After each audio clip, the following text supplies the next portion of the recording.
कई बार ज़हनों में सवाल उठता है कि शरीयत में सिर्फ ज़ना की सज़ा ही इतनी सख्त क्यों रखी गई है। यहाँ जब कुरान की तरफ रुजू किया तो मालूम हुआ कि जहाँ सिर्फ अल्लाह के हक़ का मामला होता है तो अल्लाह नरमी का रवैया अपनाते हैं, और जहाँ बंदे का हक़ अल्लाह के हक़ से मिल जाए तो अल्लाह पाक सख्ती इख्तियार करते हैं। दो अफराद के ज़िना के मुतासरीन दो फ़र्द, दो ख़ानदान, दो कौमें, दो गिरोह या दो कबीले नहीं बल्कि पूरी उम्मत है। ज़ना की सज़ा यूं भी अपनी शिद्दत में बढ़कर है कि ये छुप कर नहीं बल्कि सरेआम मजमा में दीनी है, और हर पत्थर जिस्म पर एक ज़ख़म बनाएगा जब तक जान ना निकल जाए। इसमें हिकमत अमली ये है कि जैसे इस गुनाह के अमल में इसके जिस्म के हर टिशू ने लुत्फ़ उठाया, तो अब मौत भी लम्हा लम्हा और पल पल की अजियत के बाद आए। यानी ज़ानी जब तक अपने खून में गुस्ल ना करे इसकी तौबा कबूल ना होगी। मगर क्या अल्लाह पाक इतने बेइंसाफ़ हैं कि एक गुनाह की इतनी बड़ी सज़ा रख दी मगर इससे बचने की कोई तरकीब या तरीका ना सिखाया? नहीं, बिल्कुल ऐसा नहीं है। अल्लाह ताला ने इस उम्मत को अपने नबी अलैहिस्सलातु वस्सलाम के वास्ते से कुरान व हदीस के ज़रिए इस गुनाह से बचने के लिए पूरा प्लान पेश किया है। अहकामात की पूरी लिस्ट है, डूज़ एंड डोंट्स की पूरी मुकम्मल फहरिस्त है। आएँ इन सब का जायज़ा लें। पहला हुक्म, इस्तेज़ान यानी इजाज़त तलब करना। किसी के घर या कमरे में बिला इजाज़त मत जाओ। भाई बहन के, बाप बेटी के, माँ बेटे के कमरे में जाने से पहले इजाज़त तलब करें। शरीयत इस तरह हमें सिखा रही है, और आज इस हुक्म पर अमल ना करने से महरम रिश्तों में भी ख़राबी आ रही है। घर में दो हिस्से रखें। नंबर 1 प्राइवेट रूम्स यानी ज़ाती, नंबर 2 कॉमन रूम्स यानी आम। प्राइवेट कमरों में महरम इजाज़त लेकर जाएं और अजनबी बिल्कुल मत जाएं, ताकि एक दूसरे को नामुनासिब हालत में ना देख लें। सेग्रीगेटेड रूम्स यानी ड्राइंग रूम वगैरह में मर्द ही मर्दों को अटेंड करें। औरतें बिल्कुल सर्व मत करें, चाहे कज़न्स हों या ससुराली रिश्तेदार। मगर अलमिया ये है कि हमारे यहाँ कज़न्स खुलम खुला फ़ीमेल कज़न्स के कमरों में जाते हैं, छेड़खानी हो रही होती है, हंसी मजाक और आउटिंग चल रही होती है, और इसी दौरान शैतान अपना वार कर देता है। औरतें याद रखें, मर्द ज़बरदस्त और औरत ज़ेर दस्त होती है।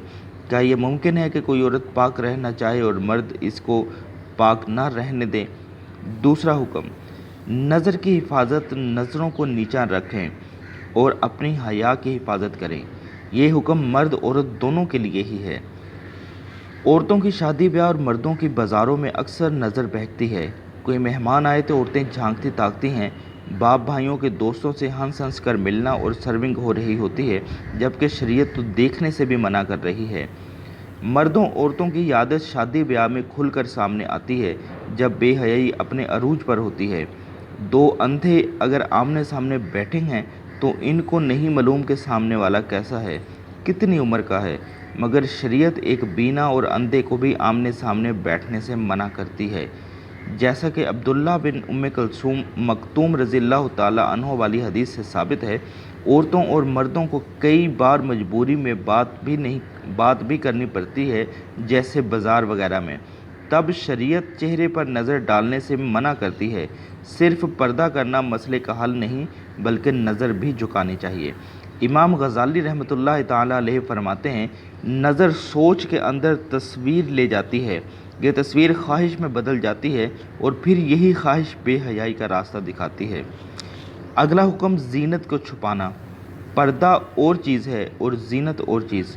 औरत के अज़ाए ज़ीनत नमाज में छुपाने वाले अज़ा हैं। कोशिश करें कि इस फितना के दौर में महरम मर्दों से भी ज़ीनत वाले अज़ा छुपाए जाएं। अपने सीने और गिरेबान को ख़ुसूसन ढांपिए। मरने के बाद अल्लाह ताला 4 कपड़ों में औरत को ढांक कर कब्र में भेजने का कहता है। हम औरतों ने ज़िंदगी में 2 कपड़ों का लिबास मामूल बना लिया है कि अब तो बुटीक्स भी दुपट्टे ऑर्डर पर तैयार करती हैं, क्योंकि आज औरतें 3 कपड़े भी पहनने पर राज़ी नहीं। मुसलमान औरत का गैर महरम औरत और गैर महरम औरत से भी नमाज वाला पर्दा है, यानी सिवाय चेहरे, दोनों हाथ और पाँव के बाकी जिस्म छुपाना है। मगर यहाँ तो वैक्स भी करवाई जाती है और फेशियल्स भी। मर्द हजरात पब्लिक या घर में शॉर्ट्स नहीं पहन सकते। घर के मर्द हयादार होंगे तो घर की औरतें भी अपनी हया को मुकद्दम रखेंगी। ورنہ سب سے پہلے بگاڑ گھروں کے ماحول سے شروع ہوتا ہے۔ ماؤں اور بہنوں کے نامناسب لباس گھر کے مردوں میں حیا کی کمی کی وجہ بنتے ہیں۔ یاد رکھیں، جب عورت نے اپنے سطر کا خیال نہ رکھا تو محرم کا دشمن بن گیا۔ جب اللہ کے مقرر کردہ حدود و قیود کا خیال نہیں رکھا جائے گا تو باپ بیٹیوں کو خود پہ حلال کر لیں گے اور بھائی بہنوں کو خود پر حلال کر لیں گے اور بہنوئی سالیوں کو اور سالیاں بہنوئیوں کو حلال کر لیں گے۔ استغفر اللہ۔ خدا را اپنے گھروں سے فسق کا ماحول ختم کریں۔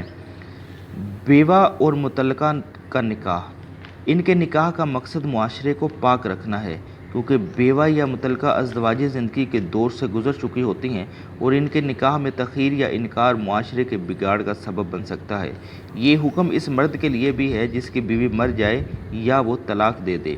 یاد رکھیں، شادی پر اصرار وہی مرد کرتا ہے جو پاک رہ کر صرف بیوی سے سکون حاصل کرنا چاہے، ورنہ معاشرہ بھرا ہوا ہے ایسے غلیظ لوگوں سے جو شادی کو بوجھ سمجھتے ہیں، کیونکہ انہیں اس بوجھ کو گلے میں ڈالے بنا بھی سب کچھ مل رہا ہوتا ہے۔ اللہ تعالیٰ نے اجازت دی ہے کہ ایک سے خواہش پوری نہیں ہوتی تو 2 شادیاں کر لو، 3 کر لو، 4 کر لو، اور اس میں بیوی کی اجازت بھی شرط نہیں۔ ہاں، بیوی کے حقوق پورے کرنا فرض ہے، مگر کیا کریں آج کے اخلاقی طور پر دیوالیہ معاشرے کا کہ جو گرل فرینڈ تو 10 برداشت کر لیتا ہے مگر بیوی 1 سے 2 نہیں۔ اسی طرح بیوہ یا مطلقہ کی شادی پہ ایسے بے شرم تبصرے اور اعتراضات کیے جاتے ہیں کہ خدا کی پناہ۔ اللہ اکبر۔ نکاح میں تاخیر نہ کی جائے۔ ہم گھروں میں کیبل لگوا کر، کھلی آزادی دے کر، کو ایجوکیشن میں پڑھا کر، پھر اپنے بچوں سے رابعہ بصیر و جنید بغدادی بننے کی توقع کریں تو ہم احمقوں کی جنت میں رہتے ہیں۔ 2 جوان لڑکا لڑکی جب اسکول، کالج، یونیورسٹی کے آزاد اور روشن خیال ماحول میں پڑھیں گے تو ان کو تعلق بنانے سے کون روکے گا؟ جب گھروں میں دینی تربیت نہ ہو، مائیں اسٹار پلس کے ڈراموں اور واٹس ایپ اور فیس بک اور کپڑوں کی ڈیزائننگ فیشن میں مگن رہتی ہوں، اولاد کی سرگرمیوں اور ان کی صحبت سے ناواقف ہوں، تو جیسی خبریں آئے دن رات اخبارات کی زیرت بنتی ہیں وہ بعید نہیں۔ مگر ہمیں تو یہ سکھایا جاتا ہے کہ جب نظروں میں حیا ہو تو پردے کی ضرورت نہیں۔ اس کا تو یہ مطلب بھی بنتا ہے کہ جب نظروں میں حیا ہو تو پھر کپڑوں کی بھی ضرورت نہیں۔ یہ اللہ کا اپنے محبوب کی امت پہ خاص احسان ہے کہ اس نے ہم میں پچھلی قوموں کے تمام گناہ دیکھ کر بھی ہمیں غرق نہیں کیا، ورنہ بنی اسرائیل کے لوگ تو بندر بھی بنائے گئے اور خنزیر بھی۔ توبہ کے دروازے بند نہیں اور نہ ہی رب کی رحمت مدھم ہو گئی ہے۔ جب اللہ کی محبت اور ایمان کی روشنی دل میں آ جاتی ہے تو یہ نور علی نور ہے۔ اب ایسے دل میں بے حیائی داخل نہیں ہو سکتی۔ ایمان کا نور لینا ہے تو اسٹڈی کریں کہ صحابہ کرام رضی اللہ تعالیٰ اجمعین کو ایمان کیسے ملا۔ قرآن مجید اور سیرت النبی صلی اللہ علیہ وآلہ وسلم کو پڑھیں، سمجھیں اور اس پر عمل کریں، اور دیندار نیک صالح لوگوں کی صحبت اختیار کریں، سچی توبہ کریں اور اللہ تعالیٰ کی فرما برداری اختیار کریں تو انشاءاللہ تعالیٰ دلوں کی بے چینی سجدوں کے سرور میں بدل جائے گی۔ اور آج میڈیا اور معاشرہ ہمارے ایمان، دین اور آخرت کی کامیابی کو بڑی تیزی سے نگلتا جا رہا ہے۔ آج ہمیں فیصلہ کرنا ہے کہ ہم اس رب العزت کے غلام ہیں یا اپنے نفس کے۔ آخرت کی فلاح چاہیے تو اللہ تعالیٰ کی غلامی میں پناہ لے لیں۔ اللہ تعالیٰ ہم سب کو دین کو سمجھنے کی اور عمل کرنے کی توفیق عطا فرمائے۔ آمین ثم آمین۔ امید کرتا ہوں کہ آپ کو آج کی یہ ویڈیو ضرور پسند آئی ہوگی اور آپ اس کو اپنے دوستوں کے ساتھ بھی ضرور شیئر کریں گے۔ اللہ پاک میرا اور آپ سب کا حامی و ناصر ہو۔ اللہ حافظ۔